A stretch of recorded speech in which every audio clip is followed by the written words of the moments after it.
Мәктәпләрдә кабул итү комиссиялары эшли башлады. Комиссия составында мәгариф, сәламәтлек идарәләре вәкилләре, янгын күзәтчелеге һәм Роспотребнадзор хезмәткәрләре. Бүген алар 28нче мәктәптә булды. Белгечләр иң беренче чиратта уку йортларында куркынычсызлык кагыйдәләре үтәлешенә игътибар итә. Быел башка еллардагыдан аермалы буларак ремонт өчен бүленгән акчаның ничек тотылуы да тикшерелә. 8 августта Чаллыда җиңел атлетика буенча марафон оештырыла. Ул шәһәрнең 85 еллыгына һәм физкультурник көненә багышлана. Анда теләге булган һәркем катнаша ала, яшь аерымлыклары юк. Йөгерешчеләргә Азатлык мәйданыннан старт биреләчәк. Марафон трассасы Хәсән Туфан проспекты буйлап билгеләнгән. Ярышларны ачу тантанасы көндезге 12дә булачак.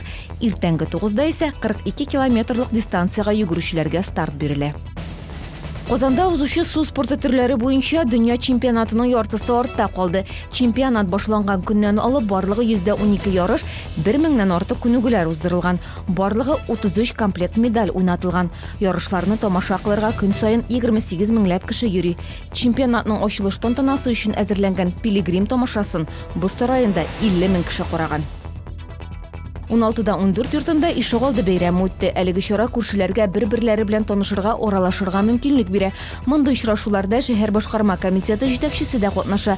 Шәһәрдәшләр җитәкчегә үзләрен борчыган сорауларын, тәкъдимнәрен җиткерде. Очрашудан соң Наил Мәхдиев микрорайондагы йортларга капиталь ремонт үткәрүгә бәя бирде.